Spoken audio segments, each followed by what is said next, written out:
Le gouvernement éthiopien a dit ce jeudi vouloir entamer rapidement des pourparlers en vue d'un cessez-le-feu avec les autorités rebelles de la région du Tigré, mais sous certaines conditions bien établies par le gouvernement fédéral qui refuse toute précondition aux négociations.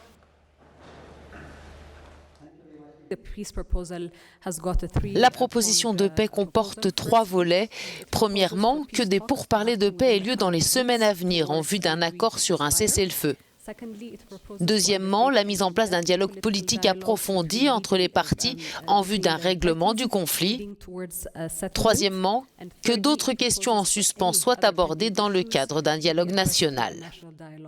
La porte-parole du Premier ministre éthiopien a aussi répondu de manière ferme aux propos tenus par le directeur général de l'OMS. Mercredi, ce dernier a dénoncé le refus du gouvernement éthiopien de rétablir les services essentiels dont le Tigré est privé et affirmé que l'aide humanitaire délivrée dans la région était insuffisante. Pour que les services essentiels reprennent, nous disons qu'un environnement favorable doit être créé qui garantisse la sécurité des fournisseurs de services fédéraux et leur permette de travailler librement.